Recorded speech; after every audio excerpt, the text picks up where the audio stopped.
Hi. I said that I would provide a set of slides giving my ideas on how some students might be able to improve their academic performance. It's always been a point of interest for me as I grade exams, how some students do really, really well, sometimes 100% on an exam, and other students get grades below 50, maybe even into the 30s. And I don't understand what the difference is between these two students. And I'm sure it's not a question of ability. I believe that it has to do largely with habits and also an understanding of commitment to learning the material, perhaps. So I thought that I would put this slide set together in the hope that some students may see some things in here that they can improve. Other students may not see anything in here that they're doing wrong. And these things apply probably to relatively few students in the class, but hopefully somebody will find something that they notice in themselves that they can improve that will help them do better in all their classes, not just my class, but on exams and succeeding better academically. I want to start the whole thing by saying that if you don't know the material, there's no tip, no trick that's going to help you do better. You have to study, you have to learn the material. And like a musical instrument or a foreign language, that takes repetition and it takes practice. You have to put the time into it or you can't learn the material. If you think that you're going to do a certain amount of work and maybe get a B, you might miscalculate, you might get a C or a D, and that's really devastating for your GPA and your overall academic record. So my philosophy is you should be working to do the best you can in every class you can. And maybe that's obvious, but I'm not sure that every student actually has that attitude in their head to do the best you can in every class. Now, how to use your time. I've learned from experience. I read an article recently that backs this up, and I had learned this a long time ago in a psych course that I took, that putting time in early to look at material pays dividends because you put that material into your head and subconsciously you work on it over time, even if you've gone on to do other things with your time later on. So get started early looking at new material, put time into it, set it aside. But this article said specifically that given a certain amount of time studying, it's more effective to break that time up into pieces than to do it all at once. And I think the message for that is that cramming for an exam, putting off working on material for a long time, and then thinking you're going to get it all done just before the exam is not an effective strategy. Difficult concepts take time to be absorbed by the brain, to figure it out. You cannot figure difficult things out in a set amount of time. I never could. I don't think most people can. You've got to work on understanding difficult things over a long period of time. So get started, break your studying up into spending some time on new material as soon as you can to give yourself a chance to get used to it. That getting used to it is a real thing. You can't rush that part.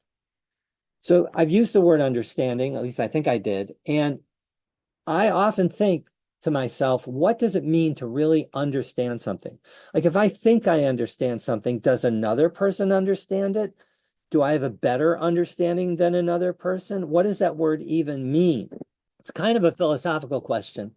I think you should constantly challenge yourself to ask difficult questions to see if you can answer them. That's one way of looking at understanding. Before we go on to the next slide, which is from ChatGPT about understanding, and it's a great guide to studying better. Do you really have to understand something to do okay in a class? I said, okay, not great. You do have to understand stuff to do great, but can you get by without really understanding what you're doing? And I think you can get by to some extent, but that is not a good strategy either. When an exam is being written by most professors, I believe, it's common to take homework questions, other problems that you've seen, and then make a change, some small change, just to see if you understand it well enough to recognize what that change is and still solve the problem. If you don't have any understanding and all you've done is wrote following steps without really knowing why you're doing those steps, you really risk not being able to solve that problem, and boom, you've lost a letter grade or more on an exam because you didn't really understand what you were doing. So yes, understanding is really important. You might luck out, you might be able to get by without really understanding what you're doing, but I think it's a very risky way of approaching your academic preparation.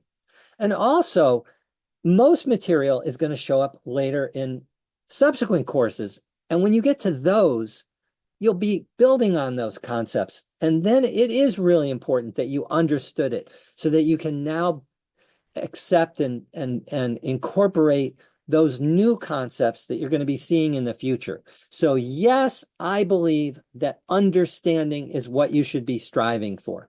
So I asked ChatGPT, how does a person know if they understand a topic? And the answer I got out of it, I think I would be better off calling it how to study effectively. So number one is explain the concept in simple terms, and which is called the Feynman technique, but actually Albert Einstein said the same sort of thing. Albert Einstein said, if you can't explain something to a 6-year-old, then you don't actually understand it yourself. I have thought I've understood stuff and gone to try to break it down to its simplest components to explain it to like one of my kids who may have been 6 at the time, and realized I couldn't explain it. And I knew that I didn't truly understand that material. So it's a great exercise to literally do that. Try to explain something that's difficult to a 6-year-old. Ask and answer why questions. As you're reading through, why is this true? Why does that work? Why do resistors in parallel have that equation? Why do resistances in series add to each other? And when you answer those questions for yourself, you begin to get a deeper understanding about electric fields and resistivity and resistance in general and why it works the way that it does. It's kind of okay to rely on analogies. I provide analogies to get you thinking along the right lines, but analogies are not the actual physical situation that you're trying to understand. Okay, apply the knowledge in new contexts.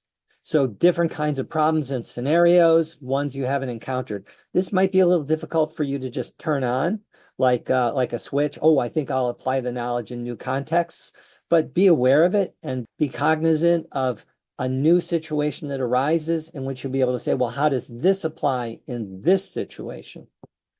Okay, teach it to somebody else. This is my favorite piece of advice for everybody who will listen. And that is, if you really want to learn material, it's related to number one, teach it to one of your classmates. Study with one of your classmates.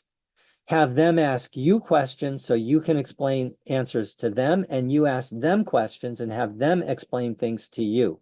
Compare your explanations of things. You will not be able to teach something if you don't understand it. So to know if you understand something, just simply try to explain it to somebody. Now, the act of taking notes, the act of writing down things in a notebook is a form of this where you are the person that you're explaining it to. I have spent my entire career putting notes in margins of physical paper textbooks. And the reason that I do that is I take the material, I try to understand it, I recast it in a way that would be teaching the me who opens this book in a year and won't remember what breakthroughs I had. But by reading my notes, I'll be able to go, oh, I understand it. This is the way that I understood it a year ago. This is the best way for me to understand it today, even though I don't really remember it and I don't want to read the book again. So notes is a way of teaching it to someone else, my future me. But when you're studying for an exam and you really want to understand something, study with somebody, teach it to them, and if not, teach it to yourself in the way that I just said. Identifying correct misconceptions. I don't really understand what this one is about. I don't do it. Maybe you can figure it out, but see if you can predict common misunderstandings or pitfalls and explain why these are incorrect. That sounds like a difficult thing to do. The sixth one, though, is really practical. Check against established criteria or problems. A fancy way of saying, find some problems that are already done and you do them on your own and then see if you get the same answer as those. I've already told you, go to the internet, look up YouTube videos, get practice problems, work on other problems besides the ones that I've given you. I've tried to give you lots of practice problems, but in many classes, you may not get enough practice problems. Well, take responsibility. Go get practice problems and work on those yourself and try to get as much out of it as you can. I think this is the most important slide of the entire presentation. Okay, this next one may seem really pedantic, like I'm just stuck on little tiny details, but I really believe this is important. I believe that writing neatly and in an organized way pays dividends. Reason for writing as neatly as I possibly can, that comes in when I'm trying to work a difficult problem for myself. I go into a neat mode, straight lines, clear letters, clear numbers, and I try to go in an organized way, step by step. So when I go back and review it and go through it, I don't have to fight through that. And by writing neatly, it slows me down. It clears my thinking. It's almost like going into a mantra of trying to be organized and correct in my logical steps and my logical thinking. You might disagree with me completely. I think, in summary, that writing neatly puts you in a very organized and clear mindset to be successful. Read instructions carefully. This is not just for grade schoolers, like you might have thought this previous slide was for grade schoolers. Following instructions, reading instructions, following these instructions, this is not for grade schoolers. If you don't read the instructions carefully for a question on a homework or certainly on an exam, you're going to lose points. And on exam, those points can make a difference in your letter grade. So getting in the habit of reading instructions carefully is not just for kids. Millions of dollars have been lost by major corporations by doing things as simply as using the wrong line spacing in the bibliography of a proposal.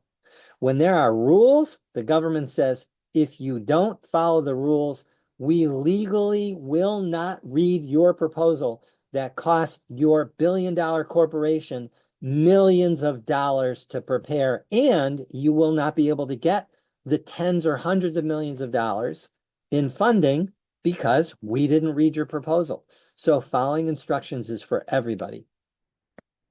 A really important point to discuss in this lecture here is about graphs and what makes a good graph and what you should strive to do when you make a graph. So you definitely want to label everything. The axes have to be labeled. I don't know what this is necessarily. This is a little confusing. I don't know why the student spent so much time doing this. What was learned by it or what was accomplished by it? I think this student, I don't know who it was, then decided that it would be better to do it, expand it to show what they were trying to show. And this one's a little bit better labeled. So here's a better example of it.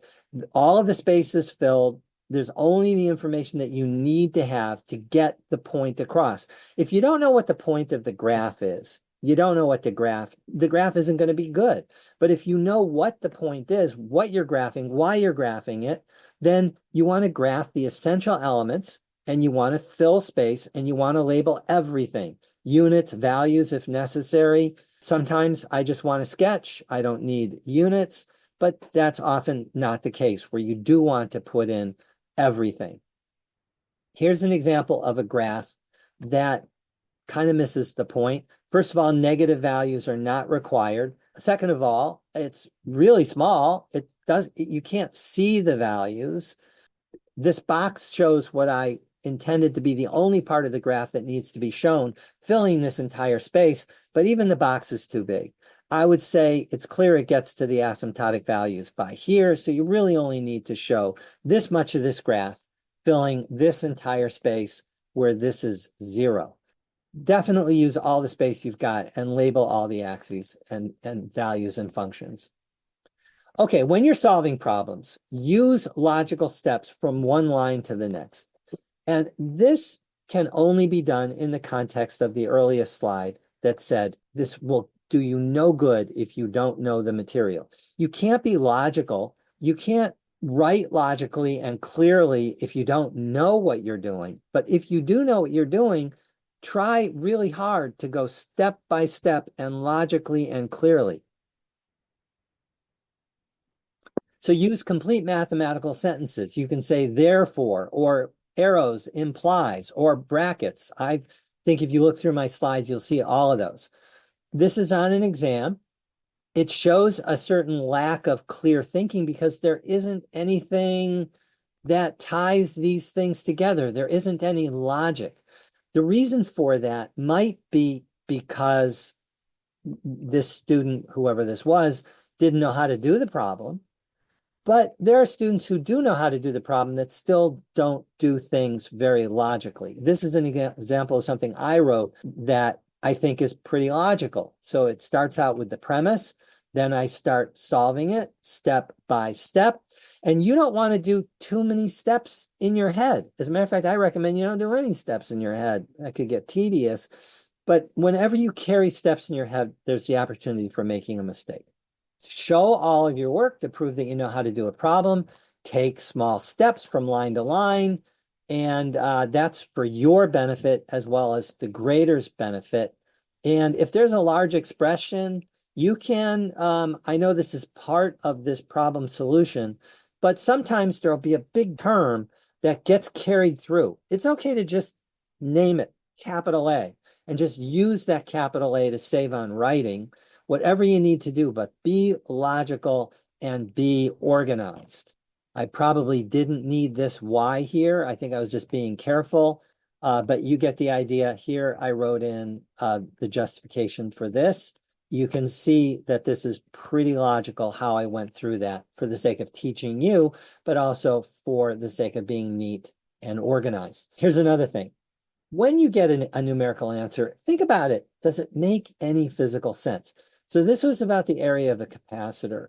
And one answer I got was 1.6 times 10 to the minus 12 square centimeters, which is an area that's 1.6 times 10 to the minus 6 centimeters squared. And 10 to the minus 6 centimeters is 10 to the minus 8 meters, which is 10 nanometers or 100 angstroms. Now you're approaching a few atoms. Well, an atom is like a couple of angstroms, so 50 atoms by 50 atoms, but nobody makes a capacitor like that. That doesn't make a 10 nanofarad capacitor or whatever the answer, whatever that was in this problem. And so it's not likely to be correct. And so immediately a student who is paying attention would look at this and say, I must have made a mistake because that just doesn't make any sense to me. Now, if you don't know the answer, if you write, this doesn't make any sense to me, this is way too small, I must have made a mistake somewhere, you might not get any extra points for it, or you might be forgiven a point for just recognizing that this just doesn't make any sense. But if you have the luxury of going back, you are notified by an answer that doesn't make physical sense that you should look for a mistake. And about units, there are a lot of mistakes made with units. And this was a really common one on the last exam. Epsilon naught is 8.854 times 10 to the minus 14 farads per centimeter, or 8.85 times 10 to the minus 12 farads per meter. Now this answer is in centimeters squared, but this student neglected to convert this back to farads per centimeter so that the answer would be in centimeters squared. So it's a wrong numerical answer. And lots of students did that on the exam and everybody lost, I forgot, maybe a couple points for not doing that, because I think it's important for you to understand that if there's a constant, it has a certain units associated with it. You can't just ignore that. Now, when you convert units, this is how you do it. You multiply the units by the number 1 in some form so that the units cancel and you're left with the new units. I think you all know that. Here's one that is very neat and everything's in the right units. This answer was supposed to be inches on an old exam, and everything was given in inches. Here's one that should have been a red flag, that R is in ohms and 1 over R is not in ohms, yet this was written as equals 11 over 600 ohms. In other words, this is a mistake and likely to be wrong, but the clue is to just pay attention to what the units are that you're writing. I've had you explicitly for homework questions to check your answers, but I don't always do that. It takes time. But if you want to make sure that you're going to get the right answer, you should get in the habit of doing some kind of a check on the answers. I always do. When I do a problem and I get like a voltage, I'll say, okay, well, if that's the voltage, then this loop should sum to 0. And if it does, I have more confidence that the answer is right. So check your answers yourself if you have the time, even if you're not asked to. And there's always some way of checking your answers. For example, when you calculate a voltage and a current, check that V equals IR. I don't know if you get those independently. Voltages in parallel should be the same. Loop voltages should sum to 0. Node current should sum to 0. If you've made a mistake, it's very likely that that isn't going to work out for you. And then you can go back and look for your mistake. Now, if you're on an exam and you're out of time, that's one thing. But if you've got the time to do these checks, you really should do it. This next one is more of a pet peeve than it is an actual suggestion for improving your performance, but it does touch on that. I do not like fractions as answers. I think it's kind of immature and young. Fractions as values are generally not used. Well, tools are like 3/8 inch wrench. I know that. It's not what is 3/8? 0.375 inches. But when you're calculating things, the answer should not be a fraction. Some people leave their answers as fractions because they save a few seconds not calculating it. I just don't like it. I don't take off points. However, I have seen students work with fractions in solving a problem, and it just got in the way. Whereas if they had just calculated them early on, they could have zipped through instead of having blocks of algebra that just wasn't necessary. So just be aware of that. In circuits problems, nodal analysis and mesh analysis, they're always fractions, and I like to clear those fractions. I think it's easier to do it that way than just using decimals. Okay, significant figures. I have not made a big deal out of this. Again, this is something that's more of a pet peeve than it is about grades, but I'm telling you for the sake of professionalism that if you write down a number and you use all 12 digits on the calculator, I don't really know what that says about you and about your thinking, but it shows some kind of lack of thought. Because significant digits imply something about reality. If you've got 12 digits, then that implies that somewhere in the world is a knowledge about something that is accurate in 1 part in a trillion. And that is rare in the world. So I think it looks kind of unprofessional, and it wastes a lot of time writing a lot of digits. If you're trying to check something and you want to know if the sum of something is 0, and your answers are like 3.57 amps and 6.21 amps, and you sum things and you end up with 0.015 amps, that's pretty close to 0 relative to 3.15 amps or something like that. And that could be the significant figures. And I think most of you are aware of this. But when a problem is written like this, 1 volt, 1 ohm, 2 ohms, 3 ohms, these are assumed to be exact values put in for the sake of just writing a problem. And exact values have infinite significant figures, which means you can keep or discard as many as you like. You know, keep 3 significant digits so that when you do a loop equation and it comes out very close to 0, you can be assured that isn't exactly zero because of the digits on the calculator. But don't keep 12 significant digits or even 5 significant digits. I think that starts to look bordering on just kind of, there's no need for it. I hesitate to say unprofessional, but it kind of shows a lack of understanding what the point of significant figures is. Now, if you really care about significant figures, and I could only cut and paste it like this, and if you want to read it, you can insert your own spaces. But these are great summary of significant digits that I got off of Chat GPT, because this is something it is not going to screw up. There's an infinite amount of stuff on the internet written about how to use significant figures. You could get it somewhere else, but I just cut and pasted it in here for you in case you really want to understand significant figures. Another way of approaching significant figures is don't use numbers like this. This has 8 significant figures. This says you got a 291 kilo ohm resistor, which is accurate to within 4/100ths of an ohm. Well, that just isn't really likely. You'd have to be in the National Institute of Standards and Technology to get that kind of accuracy. It doesn't have any physical meaning, but it wastes time, and it's just not necessary. So here's an example of an answer that isn't necessarily wrong. It's just, this is no need for it. This answer might also be correct, but for the same reason, 1 part in 10 isn't very feasible. It would be like measuring a meter to the accuracy of 1 atom. An angstrom is 10 to the minus 10 meters. That's 1 part in 10 to the 10th, and that's what this last significant figure represents. So if you want to look professional and you want to grow as an engineer, just kind of be aware of these things. So exponential notation, here would have been a perfect opportunity to use exponential notation. And again, the same sort of things. So the answer looks kind of okay. This could have been 8.46, but that's really splitting hairs.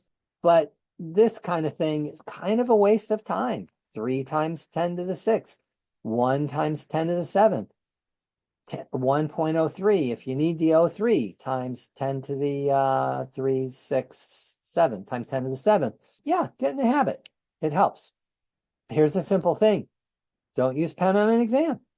Bring sharp pencils, several mechanical pencils with lots of lead. Bring a good eraser. Keep things neat so you can see where you might have made a mistake. That's for your benefit. And again, you can't do this if you don't know the material. None of these things are going to get you past not knowing the material, except this slide, which is the last slide of the presentation. I have shared this with many undergrads. I'm going to share it with you, and I believe it has helped me get through many exams as an undergraduate. Generally, you have more time than you need to do an exam if you know the material. I like to say that if you do this, it will help you get all the points that you have inside you to come out in the exam.